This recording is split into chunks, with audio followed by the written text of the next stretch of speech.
my kids, they grew up in the club. I was doing this stuff before they were. Yeah, they're just not wearing the colors. They wake up to whatever your schedule is that day and where we're going. It's the weekend. Yeah, well, we're going to a car show. Or we're going to have a car show. Yeah. Well, like I would tell people this. I go, your kids play soccer and baseball and football. My kids do lowriding. That's what we do. And it follows along. And then our other members that had kids. And there's nothing wrong with it. No. And other club members that had kids back in, now we have, one of their members is their son's a member now too. And then we just recently had a father and son join us too. So, but we like to keep it all family. Doesn't matter where you're from. Once you're in it, you go in deep. That's what separates us from all car cultures.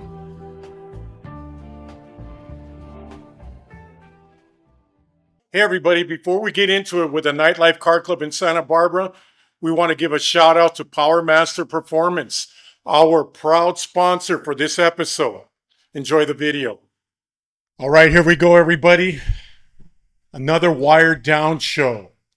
This latest episode is going to be a beach scene.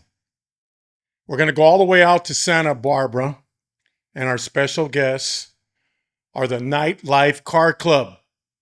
Got a lot to say, going all the way back to 1980. Introduce yourselves, guys. Augie, you go first. Hello, my name is Augie Trejo, original member, founder. My name is Danny Trejo. Been in the club since 1987. Are you the original Danny Trejo? He knows. Nah. He knows, that's right. Member since 87 and president since 89 until now. Welcome to the show, guys. Thank you. So let's talk lowriders, since this is what it's all about. You guys are on the beach, so I'm going to go there a lot. Pismo Beach is not too far from you guys, and I think that's the greatest place on earth. But let's talk about the whole culture and everything. But before we even get there, you guys were born and raised in that area? Born and raised. Born and raised there. Yeah. Santa Barbara, California. Yeah. Maybe about 2.5 hours from LA, from downtown LA? No more than 2. Up the coast. Up the coast. And then you just continue on all the way through 101. Monterey, all the way up to San Francisco, right? Yes. All the way. But the first beautiful stop has to be Santa Barbara. The homes, the whole deal up there. It has changed. Properties are like $1 million and it's just dirt. Yep. Yeah, it's crazy there. But there is low riding. So I always think of, the surfing. I know the college out there in Pismo Beach. Mm-hmm. I know that whole atmosphere. People are different over there. They wear shorts 24 hours, 365. They wear shorts. They have a different life. They don't notice anybody that's driving by or doesn't live there. That's just the lifestyle of living at the beach. Predominantly surfers, that whole scene, right? Yeah. And then you're going to mix in lowriders. So you're going to mix in lowriders and you're going to tell us about 45 years of it, the whole culture. So either one of you will flip a coin here who wants to start off. How did you even get into this whole mess to begin with? Well, we got in, my dad had a 52 Chevy. I remember when we grew up, and he had to get rid of it after he bought a house, but I always liked that style. So I remember being in Beach Boulevard at this hotel, Calico Hotel, and we went next door, and I remember seeing this Grand Prix, like a 60s Grand Prix, with lights under the wheel wells, and I'm oh, damn, that's nice.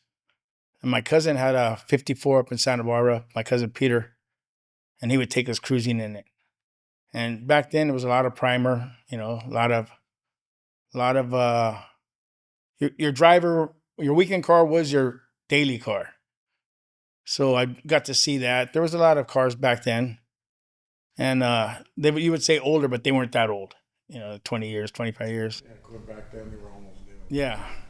And just got into that culture, started building the models, never got into the bikes, went straight from models to cars. So I got my first car when I was 15. My dad bought it for me. Said that was my Christmas and birthday present for the rest of my life. No engine, no front seat, no windshield. He figured I had a project. By 11th grade, I was driving it to school. By 12th grade, I was painted. Already, that was the culture back then. Everybody had cars. Everybody had a ride. And that was that was the fun part about growing up at that time. And that's how I got into it with my cousin and just the city. And Beautiful. And you, Danny? Myself I'm 6 years younger than Augie, You guys are related, of course. my brother. brothers. Yeah. So I'm 6 years younger. So I always followed his footsteps, whatever he did. And so watching him get his car at that age, when I was young, and when they started the club in 1980, I was 12 years old. But I was always hanging out with them, always with them, the club. So my thing was, they were like, older than me, and I would always follow them around, just hanging out with them, cleaning their cars, doing whatever to help out. They would go cruise on Milk Bus. Milk Bus was our main street to cruise back then. So, a lot of car clubs would be out there cruising. I would be out there following them around, doing whatever I did. And then when I turned 16, got my first car, which was a 64 wagon. That was actually our family car that we drove around in the family. There's 4 brothers, and I was the youngest brother. So that was my car that I got. Painted it, lifted it. And I was only 17, 18 years old at that time. But my first car in the club was a 74 Caprice that I bought from a member. Already done up, painted, patterned out, flaked out, loved the car, had it. But it wasn't my car. I didn't build it. Yeah. So, but And you're talking about station wagons even going way back then. There were very few, maybe 2 of them out there in the entire world yet. There weren't too many as they are popular now. Oh yeah. No, I got it, painted it, and just skirted it, put skirts on it, and put a system in it, and lifted it. So that was my everyday driver to work. Did that whole beach town have an effect on you when you grow up? There's only so many things to do. You don't need air conditioner in the house. You just roll up the window of the house, right? And you got automatic air conditioning.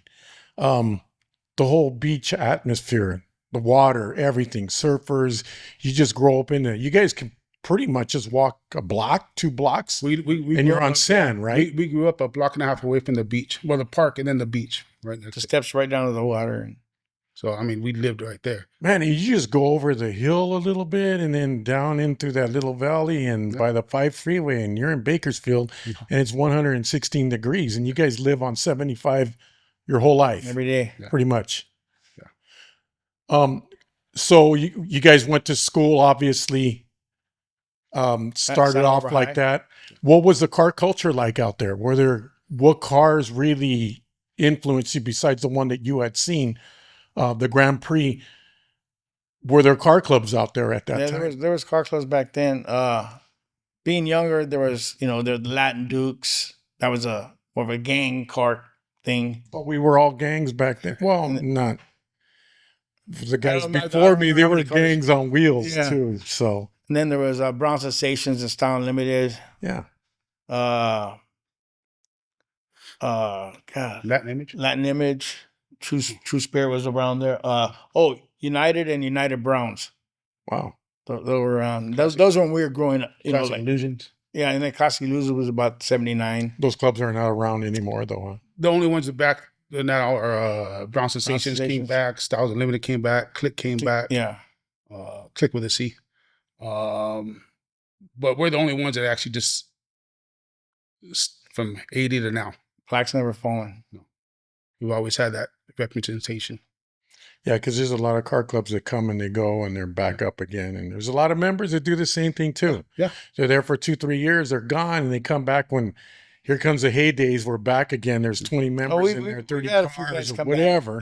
Now we're coming back. Yeah, I was back there when it started and they put the colors on and No, here we go. but with ourselves, we remind them, hey, if you left for so many years, this is how many years you have in the club. Yeah. And things have changed. They have to be held accountable, members like that, right? Yeah.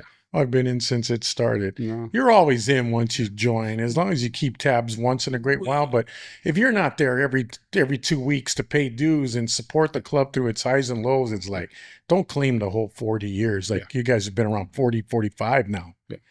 45.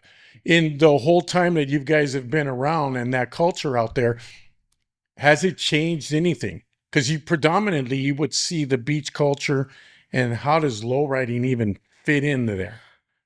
It's like, where did you guys come from? What are you doing here? So we had a conversation just before that, and you said what?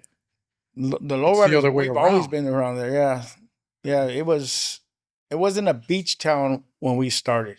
The beach was there, but Right. not like it is. It was different then. And now it's more of a tourist thing. Back then it's, we live here. Mhm. This is our town, and we live here. Yeah. And and then it changed, it evolved into more of a tourist type, but we've always been appreciated. And we've always been appreciated in town. I don't think we've ever had like stereotyping. Everything gets stereotyped, but we always just try to fit ourselves into everything, Hmm. with our cars. But you guys were there before a lot of people, so they have to respect Yeah, that. You guys yeah. were here Well, first. but then you had like the Chevy clubs, you had the hot rod guys, and we worked with them, and we were accepted by them. Mhm. We'd go to their functions, because that's who you have. Oxnard, you have Santa Maria, you have Lompoc, but these people are from Santa Barbara too, so we have to mix with them. We don't have to mix with them; we mix with them. And the hot rods come almost before lowriders. Oh, We yeah. Go back, Oh, way yeah. back. So it's not like it can't be the other way around. No, Why can't they mix with you guys? Right. But you get to know each other through the whole years, and Oh, yeah. it's Oh, yeah. it's respected. it's respect. It's hard to gain respect like that from that crowd. And I'm not going to talk about nationalities, versus the low riding crowd, but you have to walk around and show respect to gain respect, right? Yeah, I mean, and we've done that ourselves, where we try to, if there's a car show and it's all hot rods, hey, let's go, guys. Well, it's Yeah. a hot rod show. I don't care. It's still Yeah. cars. It's American cars. When they build their cars, they build them with passion too. Yeah. They're passionate about their car, and we're passionate about our cars. How was the car club criteria back then? Everybody got along pretty much? Was it a struggle or they didn't? Why do you look at No. them like that? Wow. There was You had your some hate. competition or there was? It was never competition. Oh, there was the Royal Knights too. The Royal Knights. Okay. Remember them? There wasn't competition. We played a lot of sports Against each other. against each other. We played a lot of football, a lot of baseball As a car club. as car clubs. Yeah.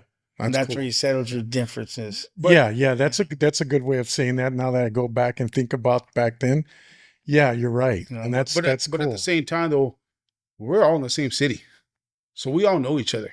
Yeah. When we grew up, especially that time frame, there was a lot of different areas that came to car clubs, and fit in. But you got to remember, their grandma lived on that side of town, their cousin lived on the other side of town, so they're going to travel within that town.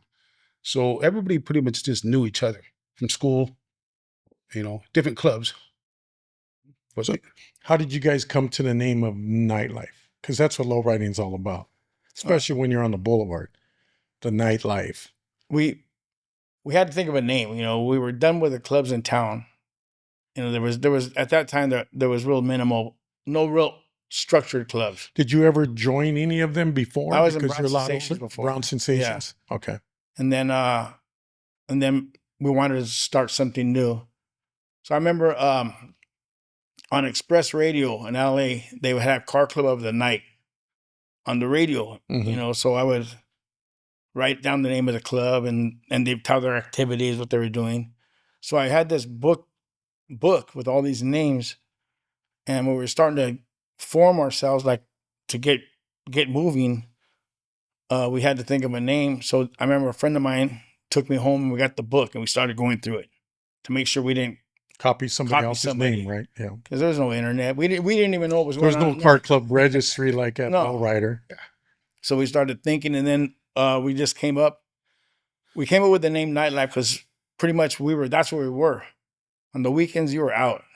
Milpas was packed. Friday and Saturday and Sunday, it was packed. You go down to Dwight Murphy at 4 a.m. and there's still a crowd going on. And you could buy liquor at different stores, backdoor stores. And so we thought of the name Nightlife. So we had there was 7 or 8 of us, and we had everybody went home and decided to draw a plaque and draw the way we should have it. Mhm. So different people were doing different ones, and we decided to go NITELIFE to keep it balanced, keep it balanced. Right.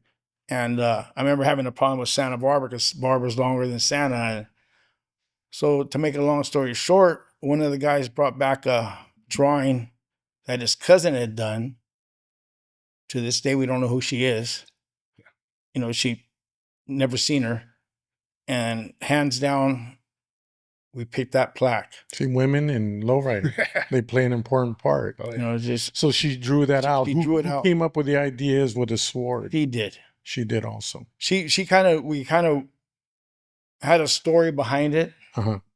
You know, and she flew with a story of what we were feeling at that time, as far as starting a club with these guys. These guys, all of us were from different sections of town. Santa Barbara is not big, but it's sectored. And so when we seen it, that's what we did. But she did have blood drops coming from the knives, and we had to. That was a little much going. Cutting too deep. There. Yeah, the meaning of different sides of the challenge coming together with daggers. Yeah, and then the rose being the piece. Okay, so that's where. Oh, that's cool. Yeah, it came about. So because the cars came, you know, the cars made people come to peace with each other. And all everybody else that drew plaques, they were all the basic, you know. Everybody had the same style at that time. All plaques looked alike. So when we seen the difference, we're like, oh, that's it. You know, that's what we want. And then I remember I drove down to Long Beach to give him to take the money for it was $300. We had to give him to make the mold. Yeah, at the foundries. And the foundry and three plaques came with that for $300. Kohler Foundry. No, it wasn't Kohler. It was at a house. I think it was the House of Chrome I went to. It was in. And they probably took it out to Kohler's. Hey everyone, before we get back to our episode, we want to give a shout out to one of our proud sponsors, Power Master Performance. One of the most important parts under the hood of your lowrider is the alternator. The key to selecting an alternator is to make sure its output meets and exceeds the electrical needs on your ride, especially at idle. For instance, if you have an electric fan, electric fuel pump, big amps, airbag compressors, you're already looking at over 100 amps. And that's not counting the ignition, exterior lighting, or air conditioning. The other important part is to understand that the alternator must be capable of supporting those electronics at lower RPMs while idling or cruising in traffic. Plus, it's available in chrome, polished, black, and natural housing for single V-belt and serpentine belt systems. For more information about PowerMaster's HPR series, just go to PowerMasterPerformance.com. Yeah, I remember a couple times when we have to go out to the foundries, they all moved away. They all went to Arizona, so they say, and when you call up Arizona, they're not there anymore. They're hard to find. Oh, yeah. We got them. Ours are Kohler. They were Kohler stamps. Somebody told you the best thing you could do is probably make a mold that holds 2 plaques. That way you don't get charged as much. It's the same mold. You make 2 plaques, you pay half the price. It's true. And when we made them a second time, then you see what laser can do today. But there's still nothing like the real thing. No, we just got some more plaques made through a foundry or Mark from Plaque Works. Yeah, he made them for you. Yeah, so we don't want to. We won't do laser. No, I know. I found one in Ontario not long ago, and now they went out of business, and now it's like, oh, here we go again.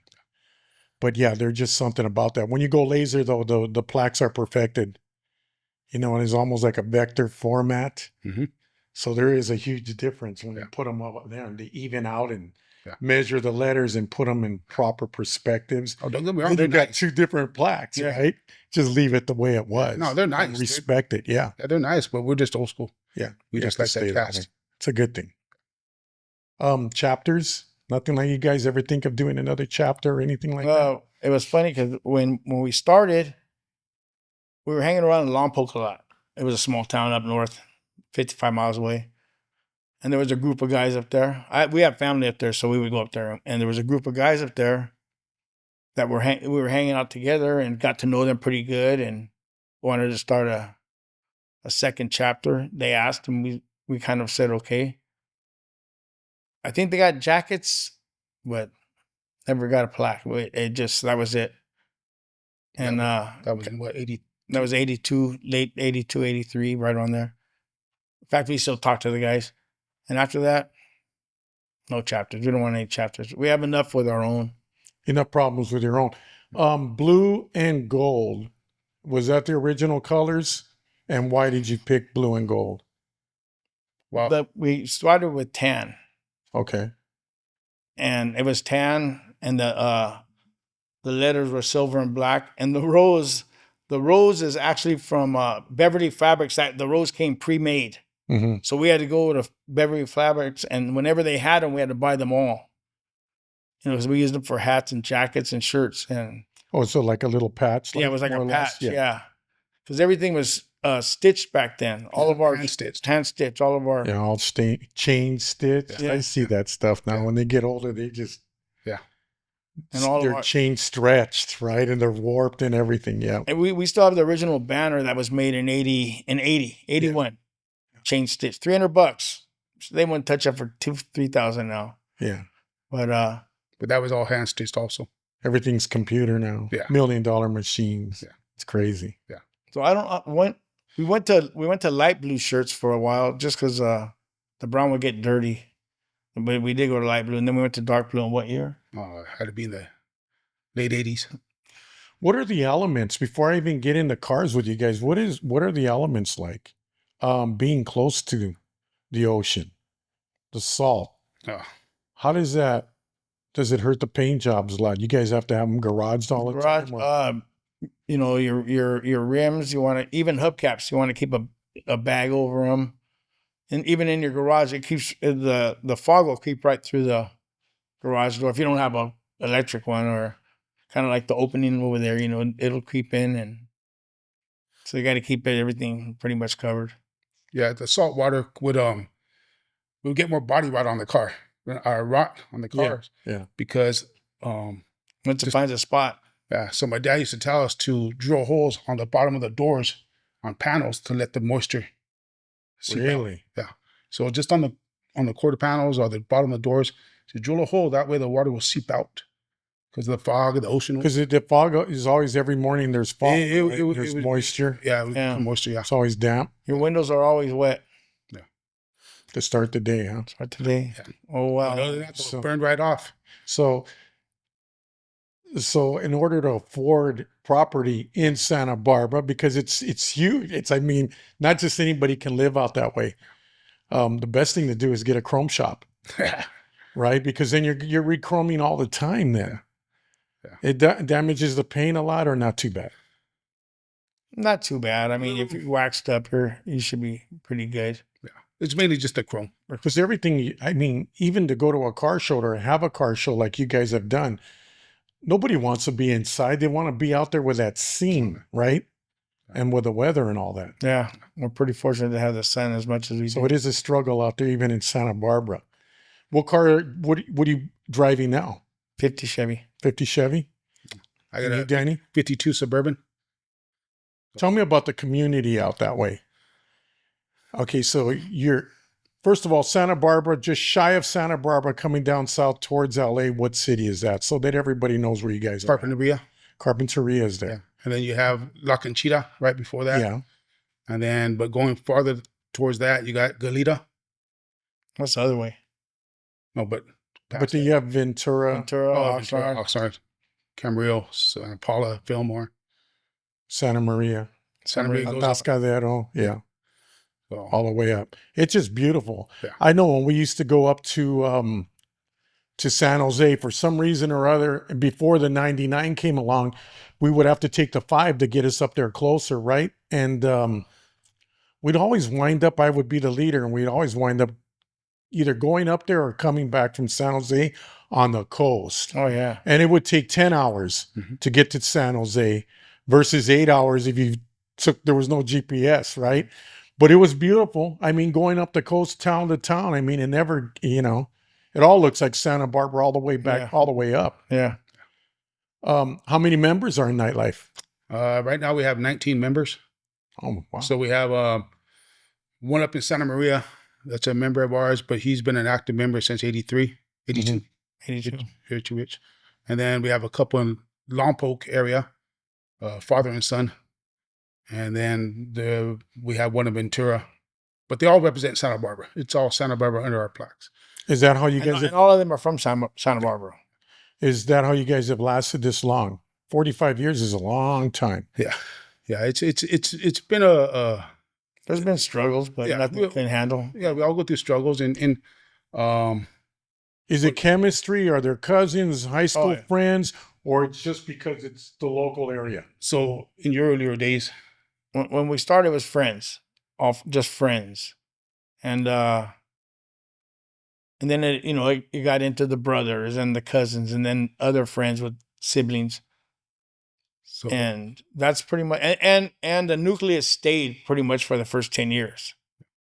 Then after that, people got married or started branching off, but we've been fortunate to been going this long, because it's tough to have a club a successful club going this long. You have to have standards, bylaws, rules, and all that stuff that everybody has to abide by in a certain style.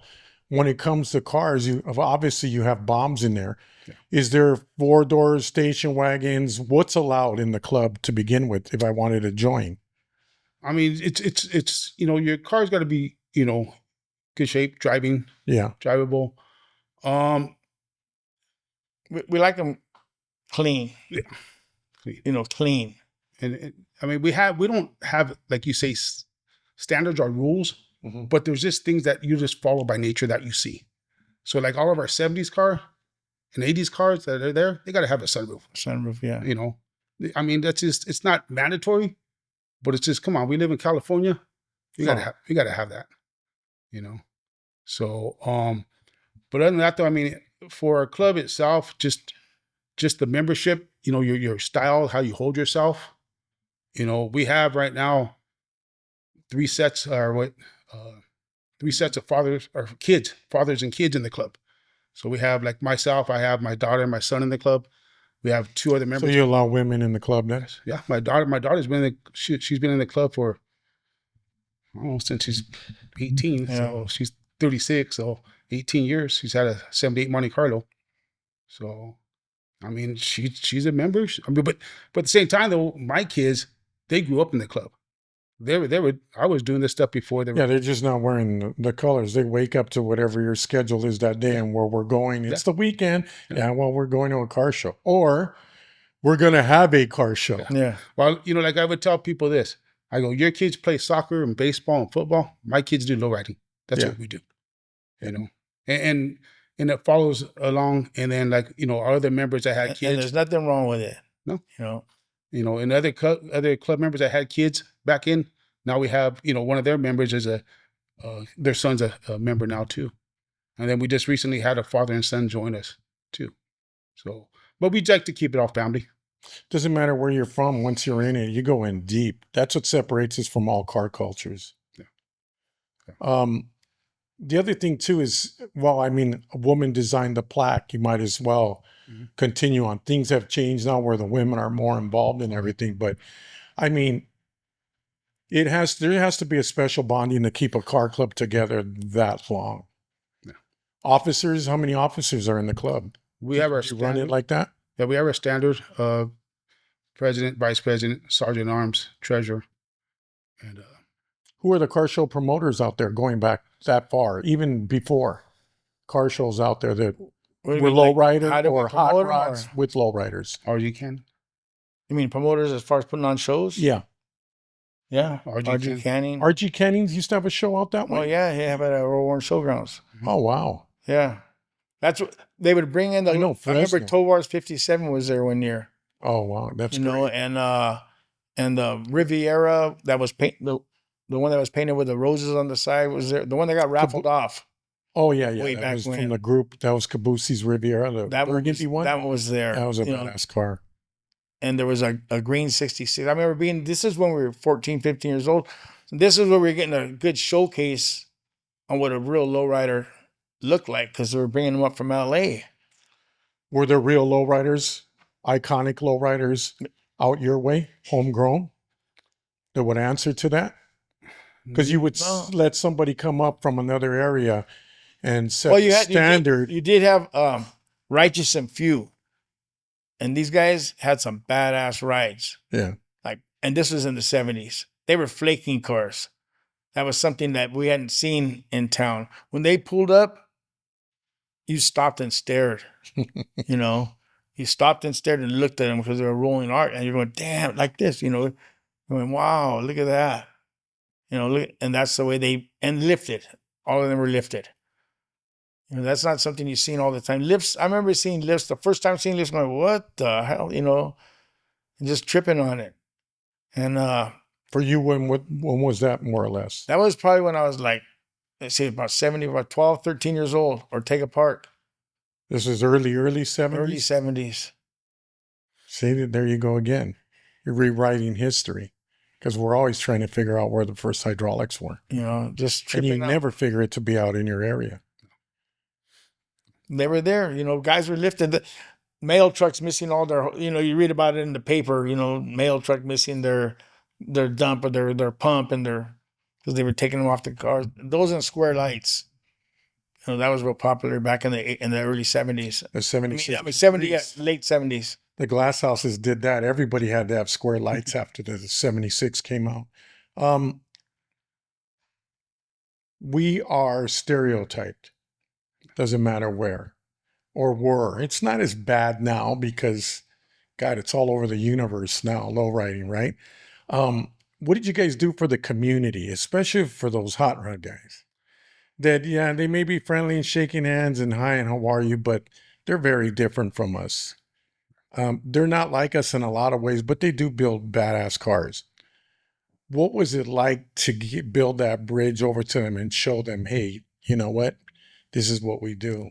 And you take care of the community. Any community? Well, what we did was, in the beginning, one of our first car shows that we did in 91, we did some before, but in 91, we did one with the Santa Barbara Police Department.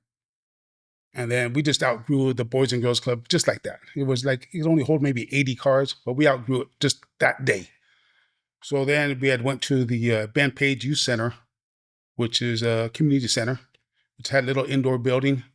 So we went and talked to the director to ask him, hey, you know, can we do a car show here? Had a little indoor building, 3 outdoor baseball fields, a little parking lot. And he said, yeah, we do it. So once we did that show, and we're trying to bring in hot rods and, you know, anything, just everything. Variety, it's you know, good. tow trucks. Yeah. Bringing everything in. That actually broke a lot of grounds for us because they started seeing that, hey, we weren't just doing it for lowriders, we're doing it for everything, all types of cars, and bringing the money into the Ben Page Center. And they liked it. So then they even told us, They started inviting us to stuff. So what they did was they got smart and they go, hey, we're going to do a car show on State Street. State Street in downtown Santa Barbara, a good 12 blocks, 15 blocks. Oh, yeah. Is just shops. So they go, we're going to do one on State Street. She goes, can you guys help us out? So we said, yeah, we'll help you out. Well, actually, the first time they did it was on the beach, And we helped them out. But then they started doing it on State Street. And they go, you know, can you guys help us judge? Can you guys help us park cars? So yeah, we'll do that. Do all the legwork. Yeah. You know? And it was 90% hot rods. Well, you got to get in that door anyways. Yeah. Down the line, if you want to do a lowrider show down there, right? Yeah. But at the same time, though, you know, our family was from Santa Barbara, so they knew my parents. They knew, they knew this. So it was easier for us to get accepted, in a sense, because we knew people, and but we showed ourselves how we can handle ourselves and help out the community, do things, and that show on State Street became really big, and we're there again like 350 cars just on this blocking off 12 blocks. And they would just say, hey, help us out. And you guys could park where you guys want to park. What a life, though, right? To get a viewing like that, to the atmosphere, of course, but I mean, to get everybody together like that. Oh, yeah. Yeah, you can't. And we're always appreciating. They still have events there? Well, there? COVID. Once COVID did, they knocked down State Street. Then they built the restaurants on the block and shut it down. And so, but it'd be nice one day. It's a different scene. It'd be nice one day. Hopefully everybody's still around to remember. Yeah. But the older crowd of people that, when we were lowriding starting, there was an older crowd of hot rodders. So they're kind of like already gone now, and there's a younger one. We're kind of in the middle of the older and the younger, so they don't have as many things that they used to have, but they're starting to bring them back. But like we used to go to Nahui Falls to a 55 to 57 Chevy club function. Nothing but hot rods, and we'd be like the minority in the corner. But when it's time to play volleyball, let's go. Yeah. Win it every year. Good. Win it every year. And they started noticing us, and then you start seeing them around town, you start waving, and now we're accepted pretty much everywhere. And you have to stay always relevant. Yeah. I mean, yeah, you can't lay off a couple of years, they'll forget about you. No. Or they'll move you away. Yeah. If they have to. No. But yet that's good. That's how you break barriers though. Yeah. And especially in a town like that. Yeah. But other than that, being around for 40 years, you guys did have your own car shows. Yeah, and that always helps the club. It unites everybody around. But then again, your colors you're wearing now, it puts it on blast. You have to hand out flyers. You got to tell the whole world, hey, you're invited to come down to Santa Barbara. I know my club, we went over there, and God, that was, it was amazing. We only had to go 2.5 hours, and the weather was fantastic. The whole town, the hotels, the atmosphere, the food, everything. And hey, man, get ready in the morning, have breakfast, and let's just walk down to the show. It was a great show too. And just the fan base was family. Everybody was welcome, no matter where you went, wearing colors. People at Denny's or the IHOP in the morning would talk to us. Thanks for coming down, and we're going to be at the show later on. So that was a big impact for you guys. And that's what also keeps the club alive. How many shows do you think you guys had there at that place? At the showgrounds, probably a good from 06 to 12. To 18. Yeah, at least a good 12 years there. At least 12. Did you have to go through a lot of politics, a lot of money, a lot of permits to get it? So we would go through the showgrounds itself, and in the beginning it wasn't that bad. It was we can manage it. Having at the one time, excuse me, in the beginning. We just did one building and then the grass area out front. And then we looked into, hey, let's get the other building, the one that you guys were in, and the horse arena, which we use for the hop. That's when the money started like going up, and then as the show got bigger, the more crowd came in, then they wanted the sheriffs to be there. Then we got to start paying for all this. You got to pay for that too. And you guys never raised your ticket prices. No. So to make up for that. No. So it's hard to continue. Yeah. So but you wanted the people to come. Yeah. You're trying to keep it low to. We felt that we wanted the cars to show up and the spectators to be there to have fun, to see what we can do and provide for our city up there to do. Right. And people would always ask, why don't you guys raise the prices? I go, but then I feel that the less people would come. That was just me. In the club would think about it. But, it was just, as long as we could break even. Like I would always tell people, it's like a barbecue for your kids, birthday party. You have it, tri-tip chicken, park everything. You spend $1,000, and you only have $500 worth of gifts. But everybody had a good time. Yeah. That's what we're about. As long as everybody had a good time. We're looking to do something in the future. COVID had to hurt a lot though, yes. Right? It really did change things. Right after COVID was done though, it looked like everybody just came right out of their garages and just hit the streets, hit the shows. They appreciated what we had lost there for that year or so. Yeah. And everybody came back out and filled up shows everywhere. Yeah. But since then, you're getting right back into it again. You can't cut down on those costs. You just need more people. You got to raise the prices. Right. People think that there's a lot of money in car shows and there's nothing, especially if you look at 3 o'clock and just, okay, we could lose a few grand just as long as it's respectable. People don't understand that. They think right away, oh no, you're just in it for yourself to make money or blow up your car club's name. And it's not. It's not like that. It's good for all of us. What good is it by yourself out there with 20 cars, 30 members and family, and you're out there by yourself enjoying it? You want everybody to come and enjoy the whole scene with you and bring theirs. one big family. Yeah, I mean, And that's what that show became, right? Yeah, and we had it like that. 1 year we did lose like about $10,000 though. It rained on us 1 year Oh, in I June. forgot about that. But we just we just looked at our wounds and said, oh well, let's just recover the cost somehow. And even though we're in debt the following year, but we still had to keep it going. Just to keep it going, we just had to suck it up. It's an annual. You do it just annual show. At that time, it was an annual show. Yeah. Every time in June. And we had a lot of clubs.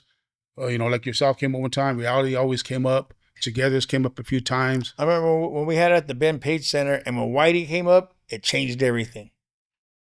His beautiful Candy It Red. changed everything. He was a good man. Rest in peace, Yeah, Whitey. yeah. Good man. Yeah, he was. And then and he'd set up the car by himself. Him and another guy would spend 12 hours. But after he came, then more people started coming. I remember being at the Ben Page Center and watching Gypsy Rolls roll in on a trailer. Going, we did it. Yeah. We did it, And that's when the reality hit in, going, we could do this. Whitey was different though. Now that you bring him up, he had one of the baddest bombs out there. Flake, Candy Red, and then you would watch him go back and forth. Just not. I wouldn't say he just stood out from the whole crowd. Oh, yeah. He was more lowrider than anybody, and it was hard to figure the way he looked and dressed. Yeah. This is your car, and he figured he'd have a Harley or something like a chopper, right? No, he was a bad dude, man, and he talked to everybody, and he was down to earth, but diehard like nobody. One time at the Paso, it wasn't Paso, it was already in Santa Maria at the West Coast Customs. They wouldn't let him enter. It was nighttime. It was a Friday night, and they had the cruise. And he goes, they wouldn't let him. They said they were sold out. And he goes, they don't even know what I got in there. He had the enclosed trailer. And he goes, they don't even know what I got in there. As far as he wanted to show off his car. It took him a little longer to get there. Yeah. But yeah, good man. And they didn't let him show it. And then show it. The next day, I think they did, but not. He wanted to cruise it on the cruise. And did he get it out there? I think the next day on the Saturday he did. And then we had a show the same. Was our show the same weekend or the week after? He came to our show the weekend after at Roe Warren. We always had room for him. He was such a nice man. It's always good, man, no matter where you live. Even if you're in Southern California, for somebody to bring out a car. And I mean, it's appreciated big time. Somebody comes out from Denver, brings out their car out this way. I mean, even in LA, we're used to going out everywhere and everybody's humble, welcome to our home, wherever city and state you go to. But when out-of-towners come to the shows down here, it's likewise, because we all know what it's like to get out there and that's cool. You break bread that way, the best way. We had intruders from Phoenix, Jimmy. Yeah. They brought down some cars to our show a couple of times. Well, everybody, yeah, and it's easier because for them, it's a lot more. But then they want to get out of there too. It's 130 over there, right? Yeah. But I mean, they hear about the weather and everything. And then, you wonder about the culture. And, it's uppity up there in Santa Barbara. I mean, the homes, not just anybody can afford to get in there. What are your homes worth? About $5 million each since you guys started, right? No, but I know it's a beautiful culture out that way. 40 years. 45 years, 1980. I got to do my math better. Went to Catholic school too. I should know. 45 years then and now. What's the difference for you? It seems like it's been a blink. Just a nice ride. Never thought I'd be this old. Never thought I'd be this old low riding. Always wished it, always thought it, but never thought it'd be happening. I'm glad that I'm living this life. And you, Danny? For myself, it's just, the transition of being young, being 19, 20 years old in the club in the beginning until now, 40 years later, watching, just the club has grown so much, and the kids being involved, the wives being involved a lot. That's saved us a lot of times with doing family functions. That helped us, because doing that, for me, having the families involved was easier to do something instead of just the guys going someplace. it was easier to have the families involved now. So it makes it more comfortable for us to do something. You guys have any other brothers or sisters? We have 2 more brothers. Well, one passed away, Joe, and then 2 sisters. My brother Joe, he had bought bomb thread out of Inland Empire. Was he older or he's young? He's in between us. I'm the Okay. oldest. He's the youngest. Right. And he had bought this Bomb thread. bomb thread. Yeah. It was it used to be on all the posters and Yeah. And now my nephew, his son, my brother Joe passed away, and my nephew Elijah owns a car up in San Jose. He has Low Legacy Instagram page. If you haven't seen it, he's doing all the Lowrider magazines. So he has the car. He redid all the engine. It never changed the paint. He hasn't changed the paint, but he did everything else to it. And still cruising up in San Jose. That car's still active. So that's my nephew there. So my brother's son, but so it was just us 2 and him. And my brother was in the club before he passed. So there was 3 of us in the club. What do you think, Danny? This guy, your older brother here, dragging you around at that age difference. He told you what to do, how you had to do, make the bed in the morning, do this, go cut the grass, go and go clean the rims. Yeah, go clean the rims. Yeah, like I did the mine. He's your biggest influence. Yeah. If you had shout outs to give to anybody out there right now, who would it be? For me, it'd actually be one of our other original members named Larry Rosas. He was an original member of ours. And when he was in the club when I joined, and then he exited, and when I became president, I would always ask him for his advice on what to do. Because when I became president, these guys are all 6 years older than me. Yeah. So they're looking at me, telling them things, but they respected me because they already knew me. But I would always look to the older members in our club. But Larry, this one, I would always look up to him. Him and a guy named Pedro Menchaca that was in our club too, that passed away. But they would just be the ones I would look up to and talk to and ask, what's your advice? What would you guys do in this situation? So that's how I've learned how to, manage a club. And, but at the same time, though, it's hard, managing the club with 19 different ways, of attitudes. Oh, yeah.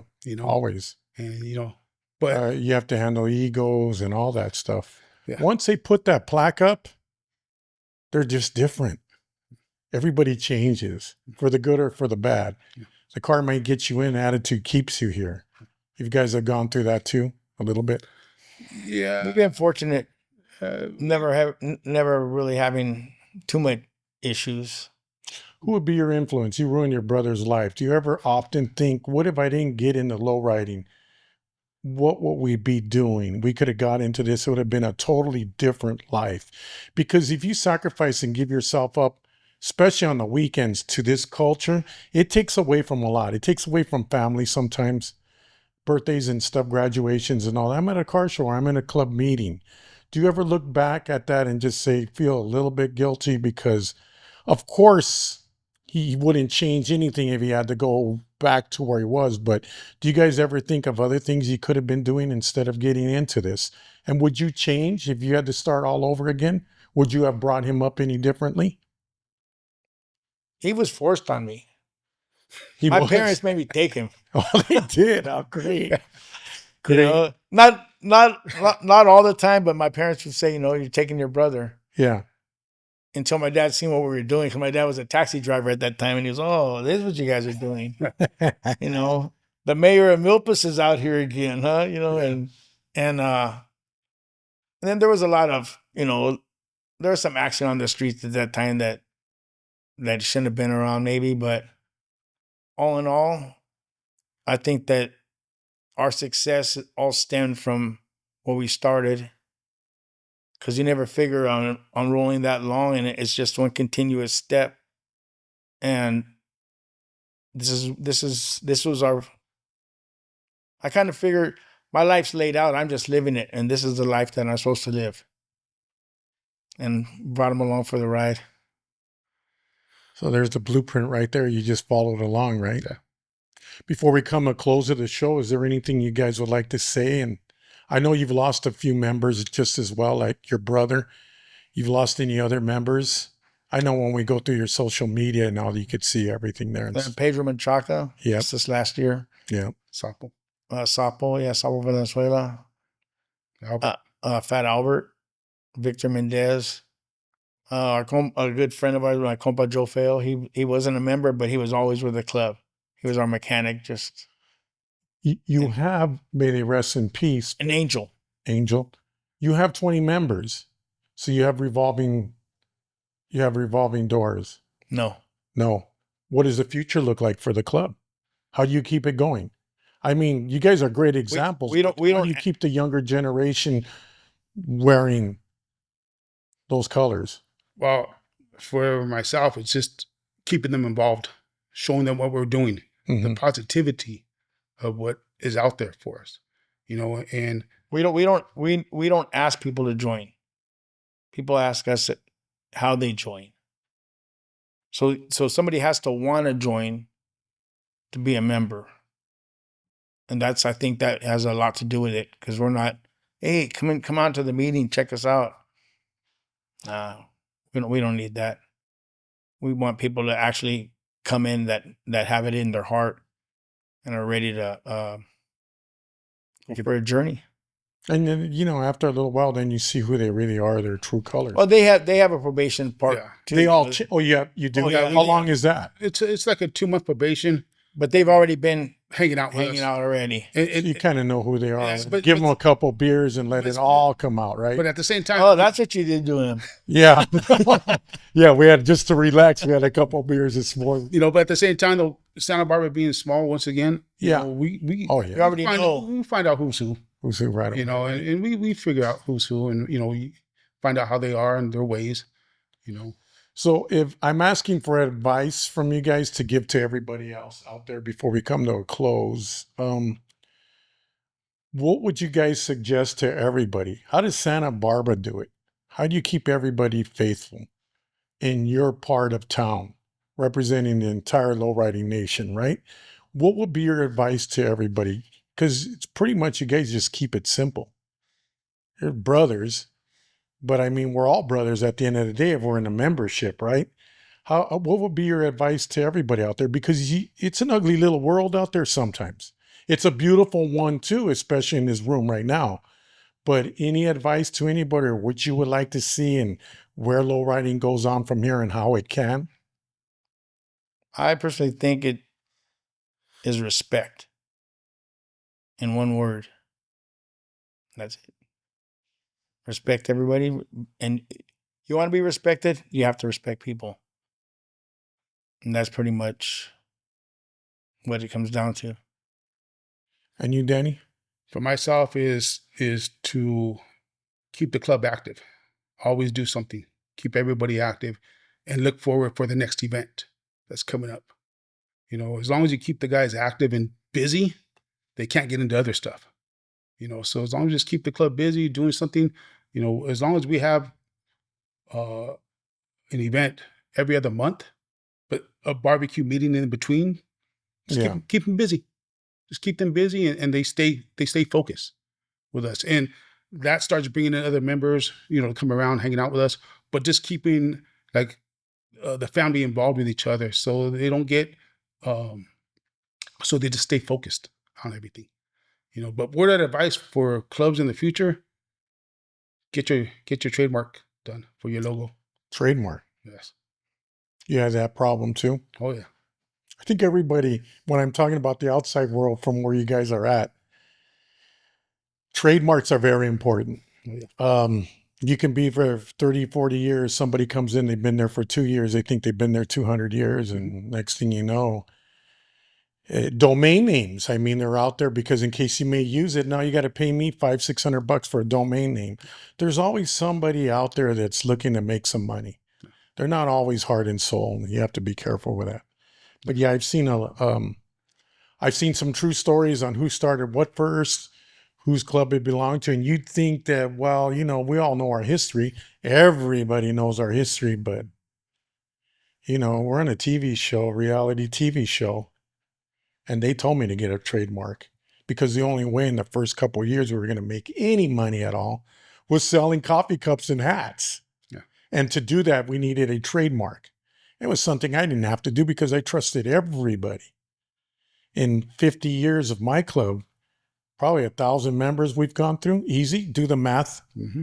And you think we're all brothers and everything, and no, they're not. You know, in today's times, I think every member has a lawyer, or they better have one. Sure, so yeah. I got that trademark for that, and I was embarrassed by it, and I never wanted to bring it up. But every now and then, I got to check people and let them know there is a trademark, guys. It's ruthless out there, and that's the only sad thing about it. You have to be very protective. You guys have a trademark for your club name? Yeah. And I have to let, like the upcoming members to say, hey, you guys got to remember every 5 years, you got to, submit. You got to pay that little, there's a good little tab you got to pay just to keep it going, right? Yeah, but I figured out how to do it myself. It's not a newspaper by a plaque in 1980. Here we are, guys. Mm-hmm. Hey, you got to go to court to fight that, and that could get very expensive. You have the registered DR on your codes. Good for you. Yeah. Yeah. And another thing, though, too, for clubs, when you have events, get insurance. People don't think about that. Because like when you have barbecues and car shows, you want to get that little extra insurance to cover your assets. Because something ever happened, they go back to your club. And a lot of things can happen today at any car show. Yeah. We're just talking about that with the model car guys and the RC cars. Driving around with the kids, driving around some little $700 RC car. Then all of a sudden it hops, it's painted, it's about $2,000-3,000, and somebody comes along, trips, falls, and crashes into a car or kicks it accidentally. And the parents are going to be the first ones that say on the phone, you're paying for that. Yeah. And they shouldn't be going up and down the aisle, and I know the convention center, LA, and the first time they saw a couple cars cruising up and down, they go, you can't do that. That's a violation. We got to call the fire department again, and they would check into that. You can't do that. We can't have kids in here during move-in on bikes or walking around when cars are moving. Yeah. So no kids are allowed. Yeah. Quarter of a tank of gas. But you always say, you guys are crazy. I've never heard of something like that. But in today's times, yeah. Oh, yeah.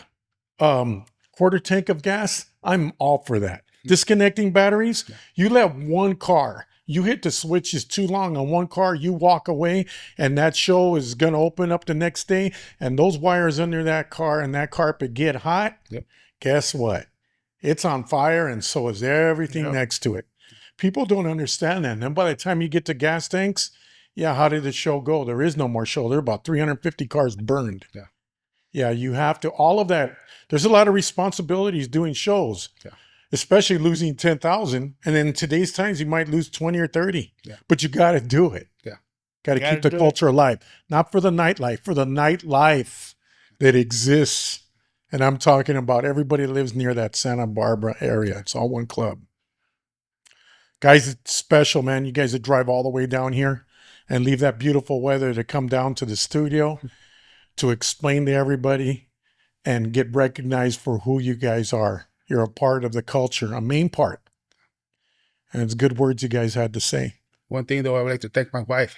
She lets me do what I want to do, and trust me to do what I do with the club and help out. She helps out. And if it wasn't for her, I wouldn't be doing what I do. So. And it wasn't for him to take you like her dad, right? Take him. Yeah. Take him. She says the same thing too. Take him. Take him. Yeah. Thanks a lot, guys. Thank you. I can't wait for the show. We'll be there. You let us know. Yeah. And we'll get a shout out. Things are different now. You don't have to put a flyer, or it doesn't have to come out in a magazine. That was always a monthly magazine. That's what's always hurt you too. But let's get it out there, man. People will see this show and they'll know who you guys are really all about. Real knows real, and we'll help promote that show so that you don't have to charge $65 to come in a show now. That's just crazy, man. Here's an old school car club representing Santa Barbara, California. You didn't hear about beach balls, fishing, surfing, nothing like that. It was about flake paint jobs, some good old stories, cruising Main Street, everything out there that's out that way. Milpas. Milpas, not milpas. Milpas, right? State Street and Cabrillo. State Street, okay. There you go. And all the surrounding towns and what it's like to keep a car club out there alive and well, for the good of all lowriding. There you go, everybody. Thanks for being here, you guys. Thank you. The brothers are here representing. This is another episode of the Wired Down Show, everybody. Can't wait for next week.